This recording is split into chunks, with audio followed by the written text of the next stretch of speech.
The bad boy's out there, and he is not me. We have concerns. Hi, Jeff Cannata. Hi, Anthony Carboni. Hello, concerned citizens. Anthony. Jeff. Anthony. Jeff. You go? You want to go? You can go. No, you go.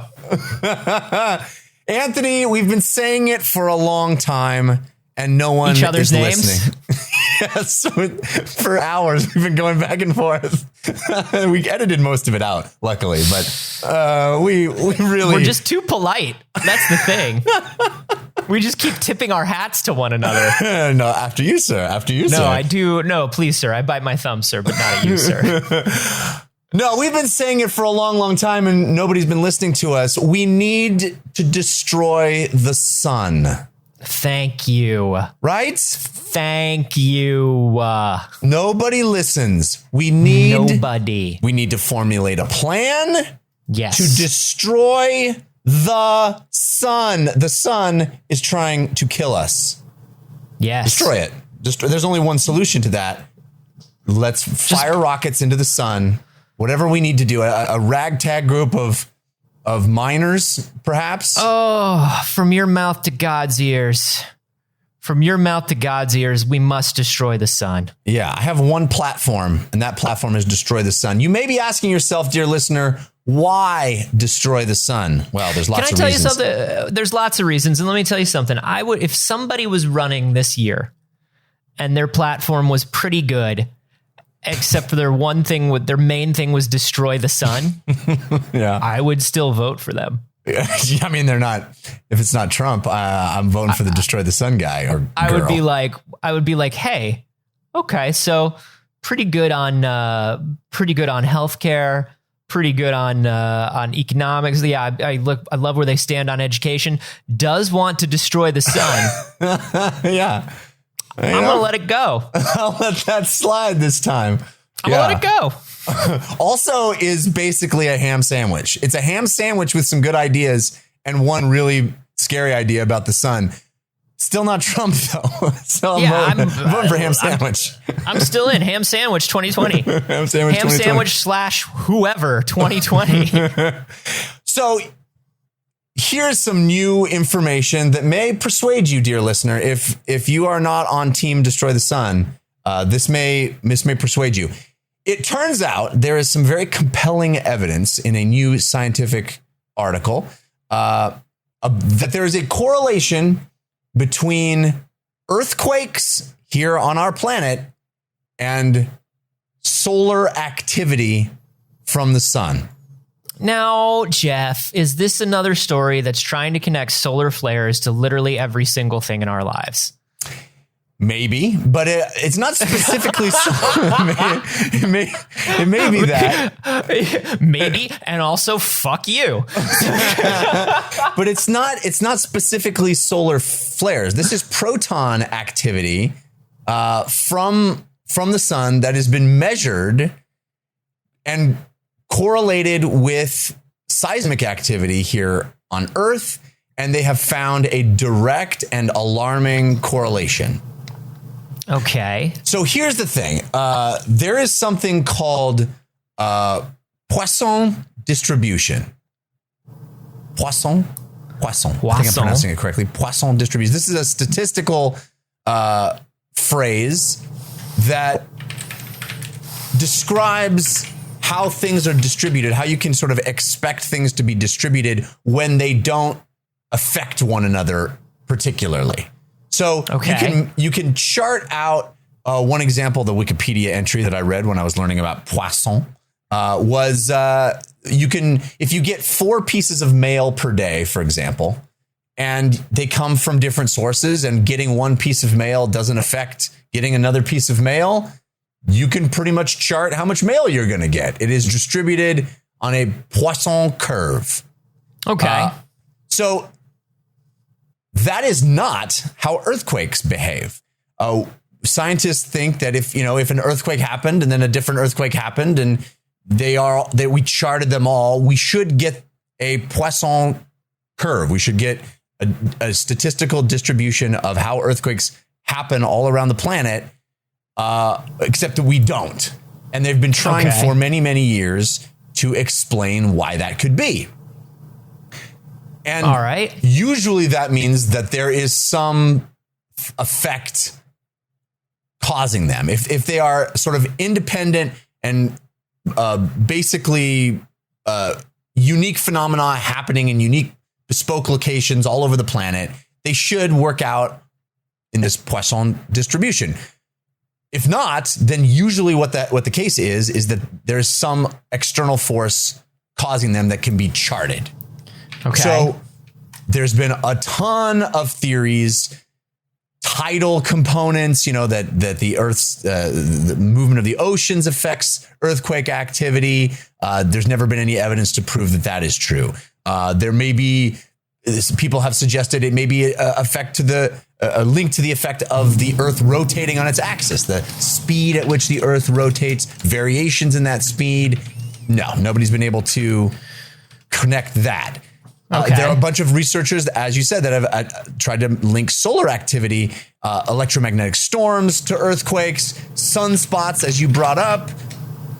There's some people that have been able to kind of chart some of that, and there's some evidence that might be true. But this study that is brand new says that it took a large data set of solar activity, and specifically the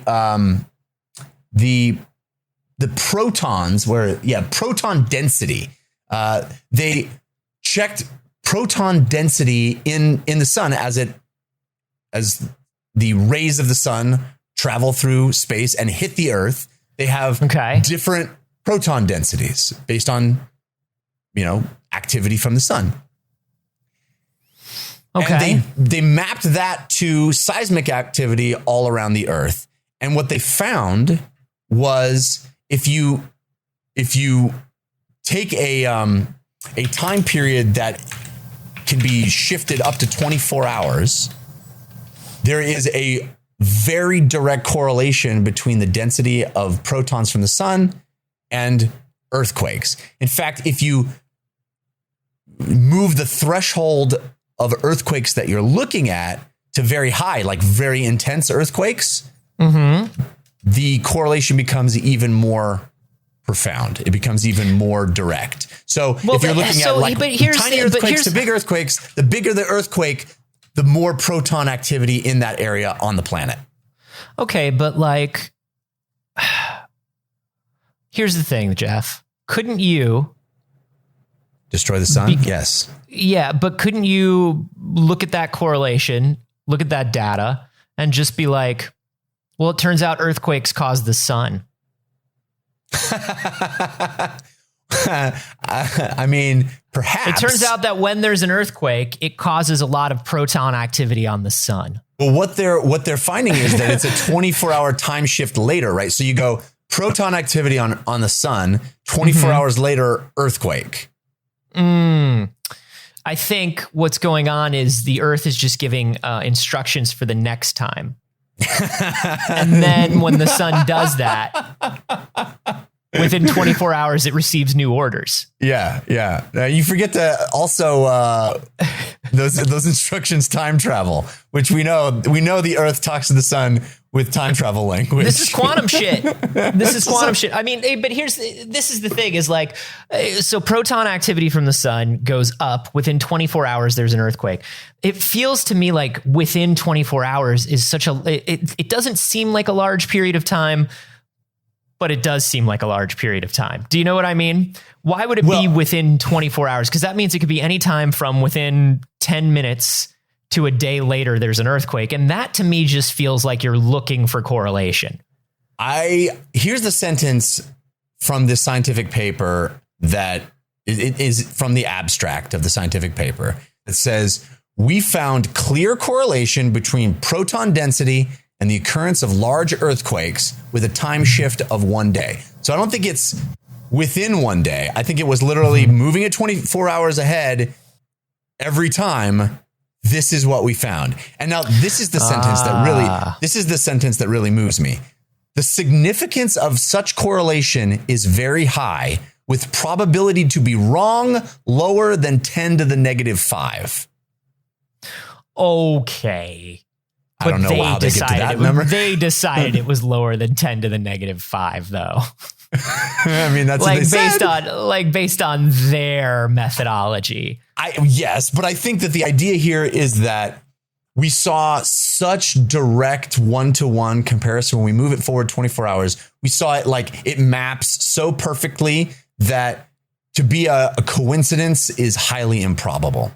Say there's a weird guy in my neighborhood, and every night at 6 p.m. he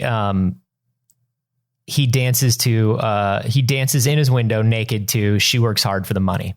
Okay. Yeah. Uh-huh.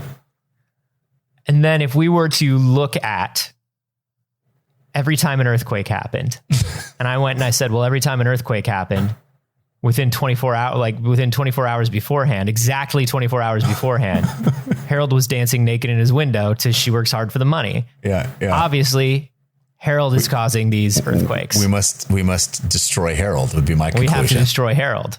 We have to destroy the song She Works Hard for the Money. Yeah. If he danced to anything else, it might save the earth. Just convince Harold. Okay, you're right. We don't have to kill Harold or destroy him in any significant way, but we can convince him to just expand his musical library. That's what we should do. Thank God that's what you said, because I thought at first you were going to say we have to convince Harold not to dance. And if we were going to try to convince Harold not to dance, we might as well kill Harold. He might as well be dead. It would be the same thing, right? It would be like killing him. Harold, you got to stop dancing, buddy, every night at 6 p.m. to She Works Hard for the Money. I would rather die. Harold, you're literally killing people by dancing. Then you might as well kill me. Can we? Because I work so hard for the money. So hard for it, honey. Do you think that we could convince him to do a different Donna Summer song? I work hard for the money, and you are not treating me right, is what he would say. You think we could just convince him to use a different Donna Summer song? Is it Donna Summer who sings that? Yeah. Okay. Then yeah, what's another one? Oh gosh, you're putting me on the spot. So, there's one where it goes beep beep. Honk honk. Beep beep. Beep beep. Yeah, that one. Maybe you can dance to the beep beep honk, one. Honk honk. Beep beep. Ring ring. All those Donna Summer songs that we know. Summer songs. So check this out, Anthony. They have a theory as to why this may be happening. Okay, now is when I can get on board. Now that they have something other than this math, give it to me. Math, we know, not fun. Not only not fun, but I don't believe in it. Hypotheses. Wild speculation. Now we're on board. Now we're getting something. Award-winning science podcast. Okay. Yep.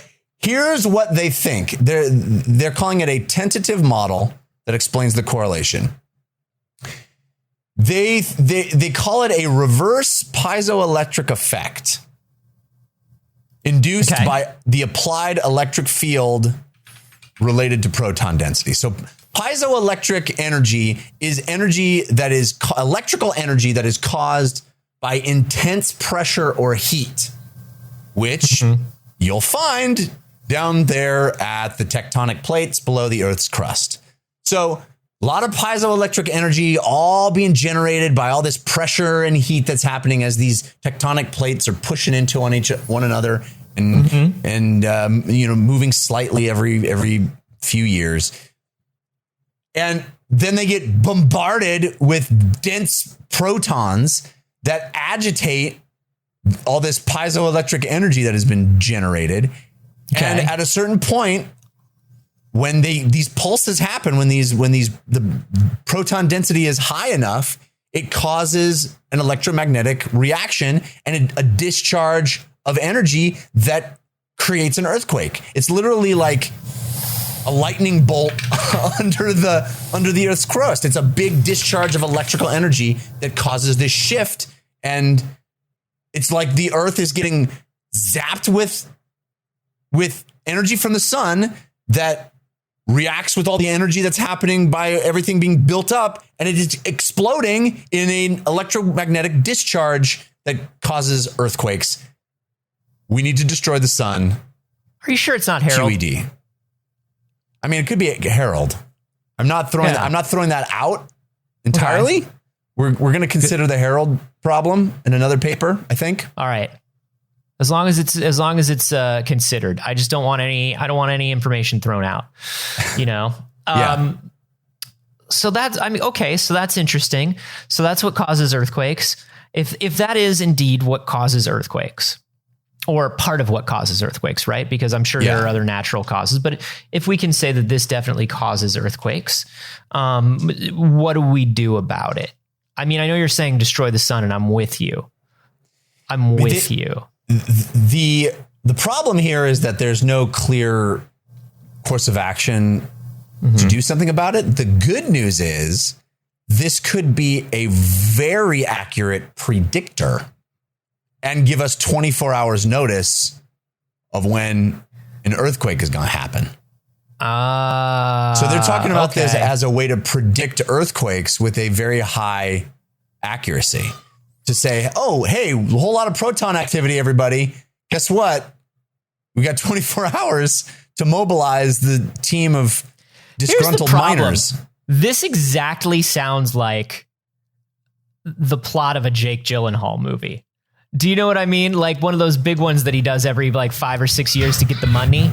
Like this feels like some big summer movie where like some scientist is trying to tell everybody to get out of town because of the protons and the electrical fields, and nobody does it. And he's like going crazy. And then it turns into like this in Act 3, it's this Dean Devlin, Roland Emmerich fucking thing where like tectonic plates are opening, entire cities are being swallowed up. They've got to throw Hilary Swank has to launch an electric missile into the core of the sun. Yeah. Like, I like it. I want to see that movie.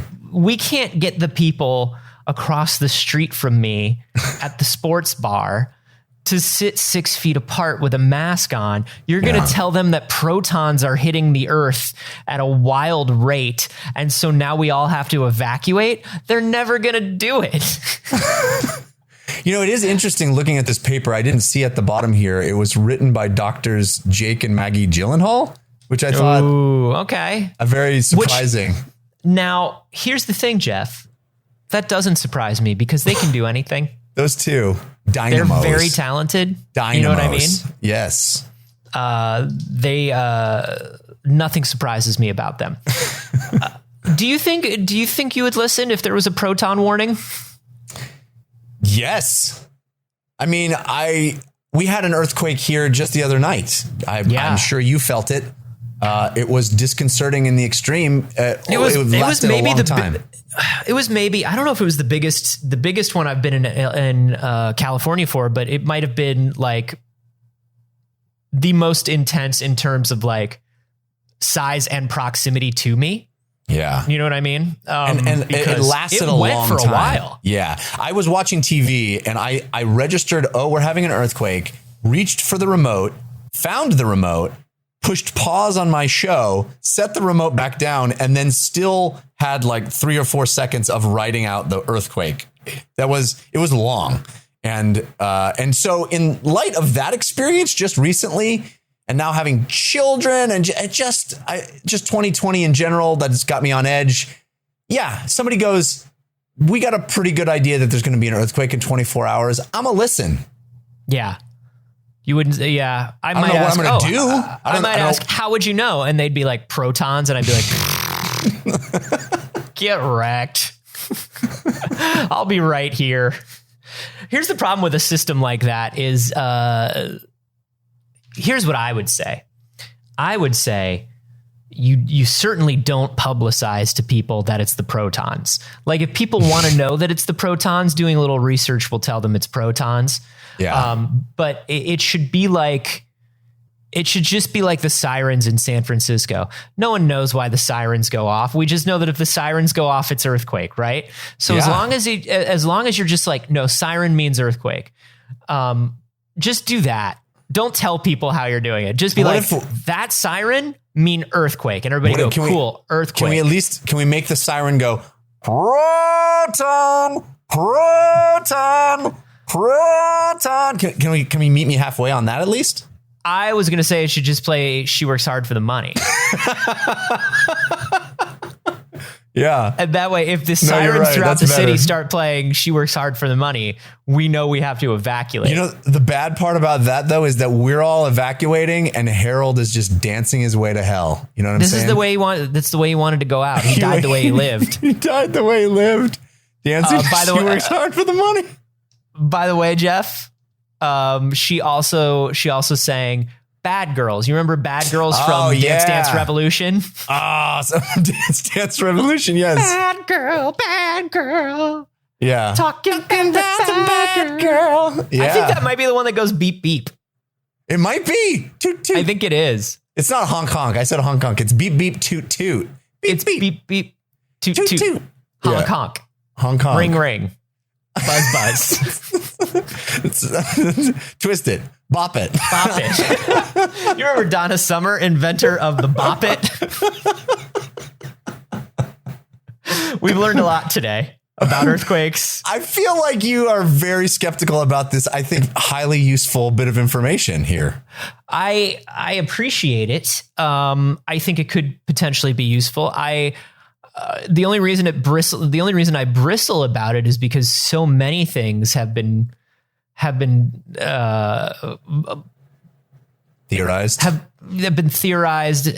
I was trying to think of a generous way to say a bunch of idiots always think that solar flares do things. I was trying to think of how to be delicate about it. This is solar wind changing the proton density rays from the sun. Oh my God. You sound like a Fox primetime show about scientists, about hot scientists that also have guns.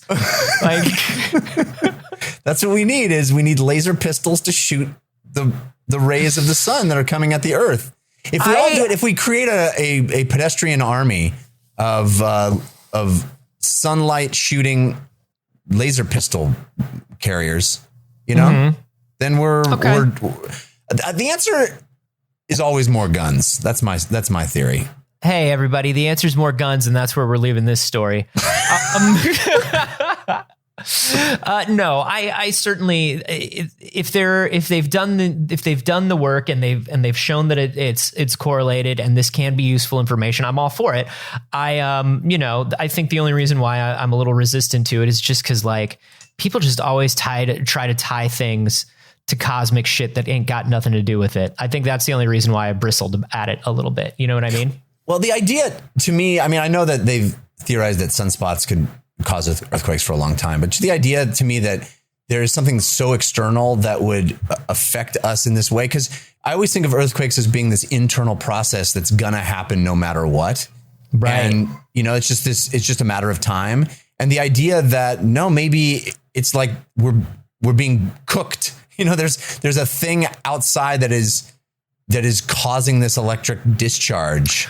What if we could bombard the core of the earth with protons and stop the buildup of things that cause earthquakes? Ooh, that would be wild. Yeah. How about that? That's a good cause movie. An earthquake unless you give me $4 million in a Swiss bank account by 4 p.m. on Tuesday. Yeah. Either one. Yeah. It's got to be 4 p.m. because at 6 p.m. I dance to Donna Summer and I need money and I need time to go get the money and verify it and everything. And I have an hour of preparation before I dance to Donna Harold. Summer. Harold, you diabolical genius. Folks, was that a science? Debatable. Hey, it's in a science paper. Do you enjoy debatable science? Do you enjoy this podcast? This is from the journal Nature. I think that's a science. We only do a science here. I'm more talking about our coverage of it. Was it a science? Well, no, never. But if you enjoyed that, if you like science boiled down to nothing, that's what we try to do. Some people will try to boil down science to its essentials so you understand them better.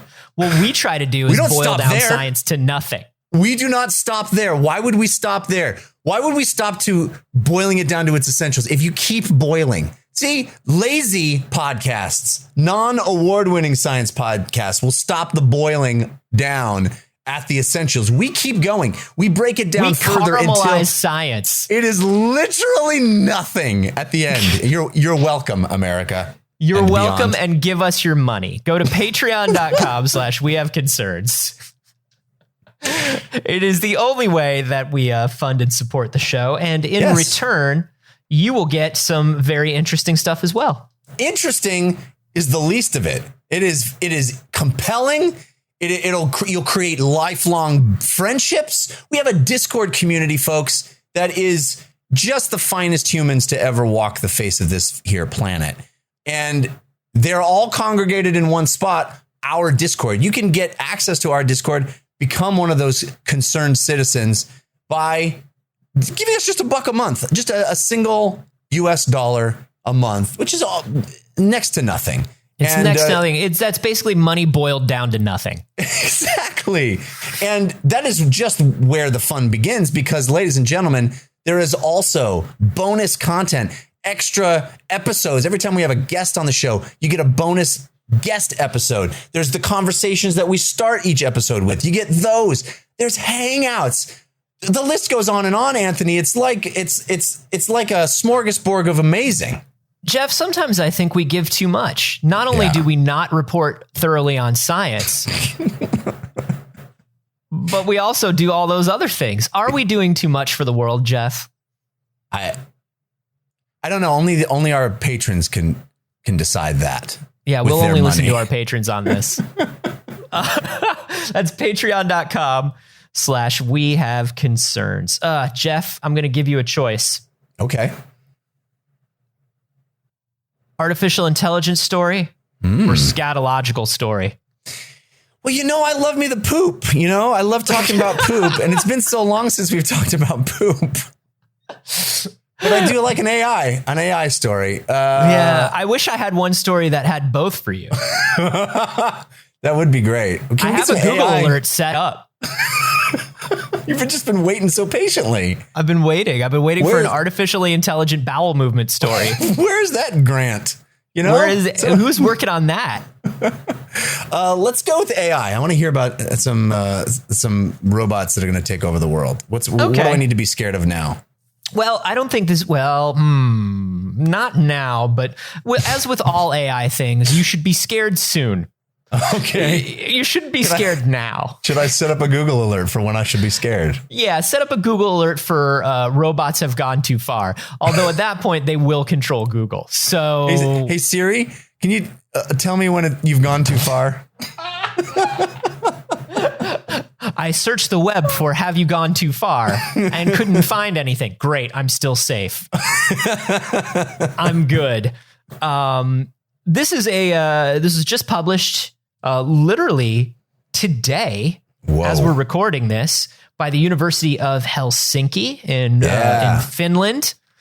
Go fight in sinks. They had taken a sauna and then jumped into some cold water and then back into the sauna to file this paper. Do not underestimate the invigorating effects of that. Yeah, that's why they do such good science. Yeah. It's because, and here's why the scientists work so well together over there, Jeff, is because they sauna together, they jump into the cold water together, they beat each other with the big leaves together. Oh yeah, you got to have the leaf action too. And they're just so in sync when they're doing the science. That's all. They do all of that before 8 a.m. and then they're ready to do the science. Hey, I want to go do a sauna. Me too. I want to go do anything. Can we go do anything? Anything. Holy shit.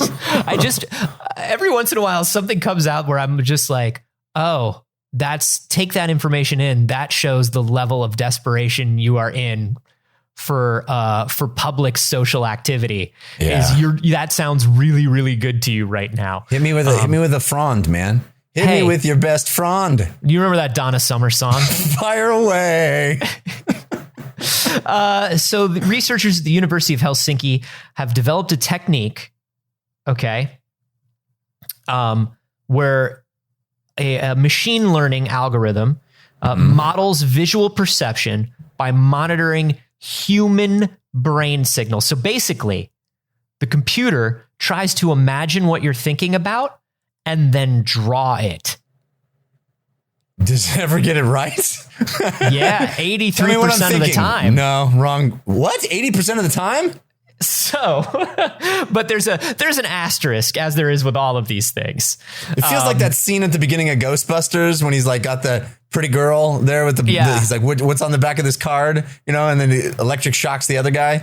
Yeah. It's like, no, sorry. Yeah. Come on, think you've got this. So here's the deal. Researchers, they call this neuroadaptive generative modeling. So what happens is 31 volunteers were shown hundreds of AI generated images of diverse looking people while their EEG was being recorded. Okay. They were hooked up they were reading their brainwaves, and the subjects were asked to concentrate on certain features, right? So they were being shown all these random pictures of faces that the computer came up with. And the computer was they were like, you're racist. You're racist. Yeah. The computer was like, racist. No. So they were asked to, so like, as we're showing you these faces, really concentrate and look for the ones that look old. Okay. Mm-hmm. Yeah. Look for old people. Imagine like when old people come, imagine old people. And, so and it was just pictures of you. And it was like, yes. That is so low, dude. How dare you? You know what though? Any way I can get my picture out there, I'm happy with. Thank you, science. Just finally that stack of headshots going somewhere. Somewhere useful. Anthony, honestly, I've been sending my headshots to scientists for years, and finally someone is using them in a proactive way. I just appreciate it. Every once in a while, he does get an email back that's like, this is not how science works. We don't know why you're doing this. Yes, but have you seen my resume? Did you look on the other side for my resume? Yeah, your special skills include juggling and driver's license. Yeah. Make me a science. That's some fucking like deep inside baseball fucking joke. Yeah. The fucking driver's license under special skills. But the three people that get that joke are going to really like it. So basically, as they're being shown all of these faces, they're told concentrate, look for somebody with who looks old, or look for someone with a large nose or something like that. And so what's happening is the computer is showing all of these random images of faces. But the computer is also watching your brain activity. And so it's like, oh, that one looked old to you. Okay. Oh, and that's what happened in your brain when you saw it. Yeah. Yeah. Oh, okay. Now this one looked old to you. Okay. I'm a computer. Let me figure out what's the same between those two images. Right. And then I'll show you that for the next image, I'll show you something that contains that similar stuff. And we'll see if you see it as old. So basically what they're doing is they're trying to get it to where you can think of anything you want, and the computer will just start showing you a bunch of images, and you'll be like, kind of that one, kind of that one, kind of that one. And eventually the computer can visualize whatever it is. It doesn't have like, this is faces for this study, but they want you to like, if you were trying to draw a picture of your dream home, but you don't have any idea of what architectural terms are, or how you would explain to somebody the size of the ball pit or the fire pole. You know what I mean? In your dream home. Yeah. Like it's hard to describe because they're so big. Yeah. And it's like, no. Massive. You keep trying to put in like storage for clothing. And I'm like, no, that is where a slide goes. And the slide is bigger than that. Way bigger. Yeah. You keep thinking ball pit is like swimming pool size, and you're just thinking too small, So basically what I'm imagining is a tiny house, like from TV, in the middle of a football field sized ball pit. Yeah. And I don't know why you're not understanding this. But the idea is that you would be able to train this algorithm to be like, you would picture something in your head and it would immediately be able to draw it for you. Wait, so the idea is that it's mapping the correlation between what fires in your brain as read by the EKG and the thing that you said it was. So it can go, okay, we can cut out the middleman. I no longer have to listen to you say it. I can just look at the brain pattern in your head and tell you what you're thinking, right? Yes. So the idea is, if you want to draw, so it's maybe not that impressive. Well, that sounds impressive. Because what you're thinking of is like, I think this is where research like this is eventually wants to go, right? It's kind of like when you and I were watching the Neuralink thing. And by the way, if you want our full thoughts on the Neuralink, we put an episode out for patrons. A special one. Eventually we're going to be able to map all of this activity and be like, when somebody's brain fires in this way with this connection at this, we know that they're thinking about us having a slice of cake. You know what I mean? Whereas like right now, maybe what it is like, we know that fires and they're thinking of something good, we're not it's quite more general there yet. than that. Yeah. Yeah. But I feel like the end game for this is that thing you see in all those bad sci-fi movies where they plug the thing into your head and then they go over to the TV screen and they watch your dreams. Yeah. Like that's end game for this tech, right? That's what we want is show me my dreams. I just want a dream recorder. Just record my dreams. I just since the dawn of my life, which as far as I know was the dawn of the world, because I can't remember anything before that. As far as I know, reality begins and ends with me.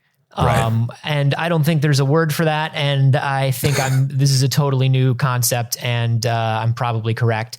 But since the dawn of time, which is the beginning of my consciousness, I have wanted a brain recorder. Yeah, just let me go to sleep, plug me in as I sleep. And then when I wake up, I got that sweet content because I've been making content and just flushing it down the toilet my whole life right now. I make content every night. I've been making good, weird content too. Sweet ass, weird content. Sometimes I get a vague recollection of how awesome it was, but then I can't remember it like 2 minutes later.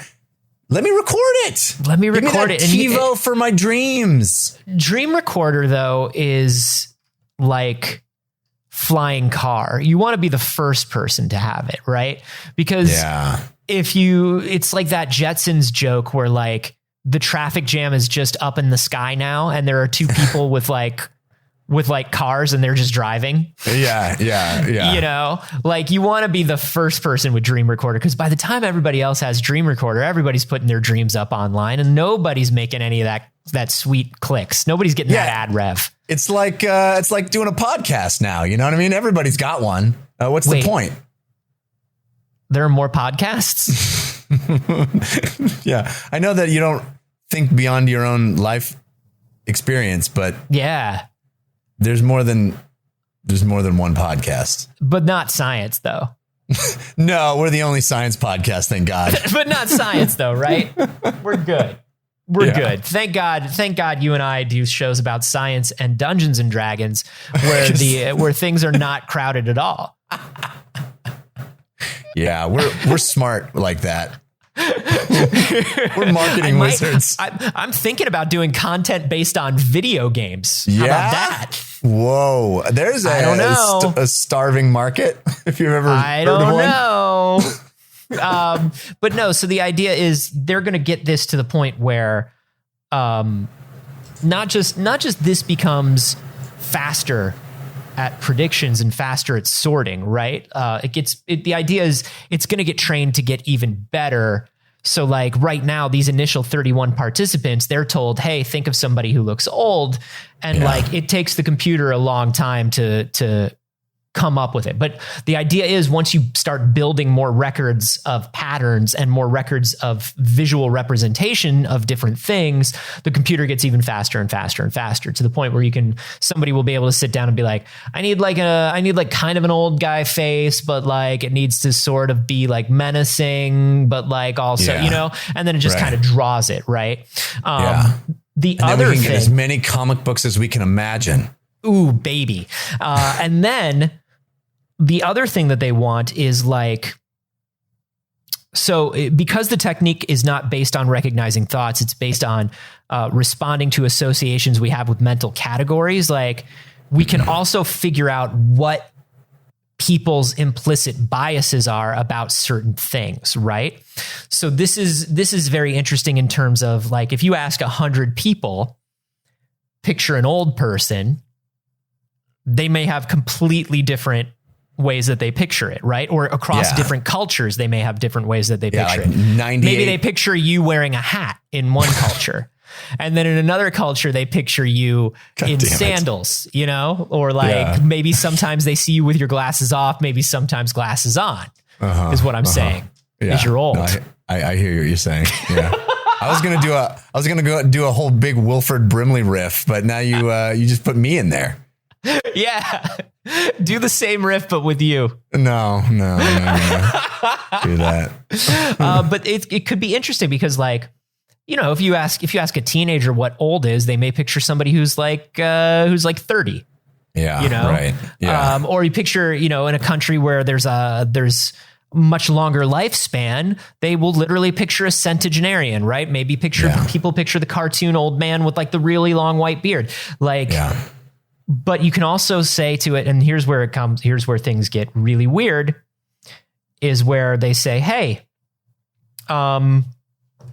picture a mean person. And then what happens if it's you? It's you, me. Anthony. Yeah, it could be pictures of you. Well, you saying things about how old I am all the time. Is the truth mean? I guess it depends on how you present it. Certainly how you present it. But imagine if they ask people to picture somebody mean and a large number of the respondents picture a certain physical trait or a certain racial trait, right? Yeah. And then we can sort of see subconsciously where our biases come from or what our biases are, and then sort of try to figure out why those are our biases, right? Right. So it's kind of interesting that way too. You know, what's the best Donna Summer song? Right. And everybody pictures a car horn. It's just pictures of car horns. Beep, beep. I think the cool thing about this is it seems like this is the building the data set part of the process, where we need just lots and lots and lots of data about how where in the brain things happen, so that you can go, okay, now we can take all of that data and start making connections and building out the ability to literally control electronics with our brains, right? If you can get specific enough on how the brain fires and what things happen where in your brain, and you can make large general conclusions about that, then it can start going, okay, well, I can, if I want the robot to bring me a Pepsi, and every time anybody thinks of a Pepsi, this part of the brain goes off, that. It's the part of the brain related to delicious, crisp flavor, that great taste, and excellent value. And remember, once again, we do not run any advertising on this show. Never. There's no advertising for any products. Although, if I was thirsty right now, I'd reach for a crisp, refreshing Pepsi. Pepsi, the choice of a new generation. But yeah, you're right. Like this is one of those things where we're taking a very interesting approach to figuring the brain out right now, which, there was a lot of trying to map neurons. There was a lot of like, I kind of imagine like the sort of the progression of all this, where it's like, well, this cadaver donated a brain. Let's take a look at the brain. And then it's like, okay, well, now we know that generally activity happens here in this part of the brain, and it looks kind of like this. And now what we're doing is this whole, we have so much more data than we've ever had, and we're figuring out new and interesting ways to get more precise data.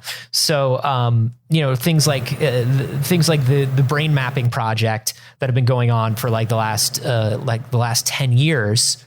Where we're mapping the brain in more detailed ways than we ever had. And now we're doing things where we are getting more and more detailed data from more and more different experiments and figuring out where those things are firing off. And now we have these more detailed maps of the brain, and we're like, aha, we used to know that it only happened in this general giant area, right? Like we knew that it happened in the prefrontal cortex, but now we know that we can drill down and it happens right here in this area, this cluster of neurons. And I think that's really fascinating. I don't know why we need so many cadavers. Why do we need all those cadavers? Well, we've kind of moved beyond cadavers, which is great. What you want to do is still have them piled up back here, though. It's a lot. There's a lot of cadaver. Well, nobody asked you specifically. There are two things that the scientific community asked you to stop doing. Number one, sending out your headshot. They don't use those for anything. Number two, stockpiling cadavers for when you, quote, one day need to do so much science. Did you notice in my special skills piles of cadavers? Which is not so much a skill as as sort of a thing that you have. Yeah, you know what exactly. I mean? I have skill. I have cadavers. You know, it's really the only place for it on the resume right there. It's not really something you can do. It's just a pile of unnerving things that you have. Driver's license, juggling. I have a pile of cadavers, driver's licenses. Oh, and yo-yo. I can yo-yo. Cadavers, driver's license. I got my driver's license. I got 400 other driver's licenses. I refuse to notify the next of kin, even though I have the name and address of the cadavers. I don't understand. They're all organ donors. I don't understand. They're donating their organs to me to get to you. I don't understand how I got all these cadavers with they still have their driver's license on them. That's a little creepy. I don't understand either. It is getting creepier. The more you explain about it, the creepier it gets. And that's why, as your lawyer, I just have to keep telling you, stop sending your headshots out and stop talking about the cadavers. How will they contact me about the cadavers if they don't have my headshot and resume? Contact you about the cadavers. That's where, but no, I do. It just seems silly that I have all these then, doesn't it? But I do also like this because above and beyond what we're learning about the human brain, this is, I think, one of those AI things that is more useful than it seems, because there are so many, like, you can picture a million things that you cannot describe, right? Right. Because there's so much technical knowledge, there's so much technical jargon or specificity of language needed to describe something. Like, I used architecture as an example. You could also use, like, hey, I want to identify an animal, a bird that I saw. Yeah. You know what I mean? And I don't know anything about birds. Let me describe this bird to you. Like, I love the idea of having, like, an incredibly gifted sketch artist, like a police sketch artist almost. Like, that's the first thing that pops into my head when they're drawing all these faces, but really just like a concept artist, like they have on movies and TV, right?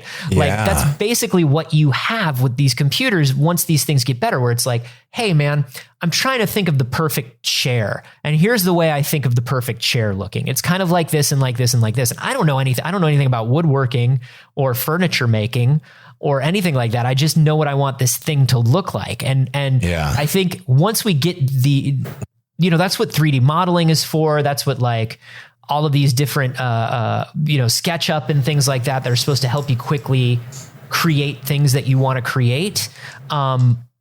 They're supposed to remove the friction between you and things that you want to see in the world. And right. I love the idea of the computer getting to the point where you're like, make it sort of like this and like this and like this, and that's my perfect car. And it's like, great, here you go. This is your perfect car. Man, you saying it like that makes me think immediately of the dark side, which is advertising. Which is marketing to you, where you will be presented with something to purchase before you even register that you want it. Your brain sort of has a concept of something that you kind of want, and then all of a sudden you've got that object presented to you because the brain was like, in some far future where we're connected all the time in our brains, it just goes, oh, this is the perfect car that you want. And you go, well, yeah, that is the perfect car I want. That is the perfect chair. Because of rapid prototyping and manufacturing, this is the car you want. We've advertised it to you, and we can print one off for you right now if you want this exact car. It's like those Facebook targeted t-shirts, but good. Yeah, exactly. Yeah. My husband is a fucking arc welder, and he was born in July, and he's a little bit crazy, and he'll punch a baby, but he loves me. Like one of those things. Yeah, but totally. Good. Like the 5 things it knows about you. Yeah. Well, it's or it maybe just plays the Donna Summer song you were thinking of before you realized you wanted it. It's just 5.5 minutes of beep over and over again. You want that song that goes beep, beep, beep, beep, beep, beep. I did want beep, that. Beep, beep. Does the song do anything else? No, it's just the good part. Thank you. Thank you, algorithm. Computer. What I like about this is it's different than the current one, which is than the current AI advertising, which can only advertise things to you that you bought already. Right. Yes. Yeah. Currently, all the algorithm can figure out is that you have purchased something, and it's like, hey, do you want one of these again? And it's like, no, I just bought it, dude. I don't need that. You love these shorts. We know because you bought it last week. Yeah, I know. I bought it because I needed it. And now I'm done needing it. More shorts? No, I own those. Thank you. See, they're great at knowing what you want. It's just a little too late. We just need to get it. We just need to get it just that one step ahead. Yeah. Yeah. You know? Anticipate. Yeah. Like the protons in the sun. You know what I'm saying? One step ahead. Right now, the AI can go like, oh, you look like you want a sauna. And it's like, yeah, we're the University of Helsinki. Of course we want a sauna. We just had a sauna. Yeah. Unfortunately, that AI in that study is it's like picture an old person and it's just pictures of old people in saunas. Yeah. It's just like, ooh, I could really go for a sauna. I'm excited about this idea. I think it does have a dark connotation, but the idea of having AI understand or having technology understand what I'm thinking and being able to control things with my mind. Yeah, man, I've always wanted that. That's the sci-fi future that obviously will have dark Black Mirror-esque connotations, but for now I'm gonna be optimistic about it. No, it's so good. Don't worry, it's perfectly fine. Yeah. Be optimistic about it. Hey, if there's one thing 2020 has taught me, it's to be optimistic about everything. There's no downsides, baby. No downsides to anything. The lining is all silver, baby. Woo! Woo! Hey, was that story a science? Maybe. We're getting closer. We're getting closer every week. We're winning awards and we're getting closer every week. We're sort of like the AI dialing in what is a science podcast. We're hoping your brain likes it. It's hard because we're the only science podcast and we're certainly the only award-winning science podcast. Yeah. And so we're figuring this out as we go along. And if you want to help us figure it out, a great way to do that is to support us over on Patreon, patreon.com/wehaveconcerns, as we mentioned earlier. But, an even better way, not better in a different way, let's say, because money is maybe the bestest way, but good in an equally good way, I would say, is just spreading the word about the show to your friends, sharing episodes with people you know online. No, we can definitely agree that is a less good way, but also a good way. Tell people about the show. Help people find us. There's every week we get tweets of like, hey, that show's back. That We Have Concerns show that went away for 2 years is back. And we were like, yeah, we've been back for a while. Help people clear that up. Tell your friends about us. I'm sure they're curious. With all the podcasts out there, surely there must be one that's about a science. Give them this one. People are starving for science podcasts. And if they're like, where do I find a science podcast? Why won't somebody start one? You can be like, you're in luck. Your prayers are answered. Finally, they did it. So they stepped up. These two knuckleheads stepped up where nobody else would. And immediately won awards for it. And that's all you need to know. Hey, folks, thank you so much for supporting us in any way you can. Thank you for joining us. Thank you for listening. And we will see you again next week. Bye. Beep, beep. Beep, beep. Toot, toot. Toot, toot. Beep, beep.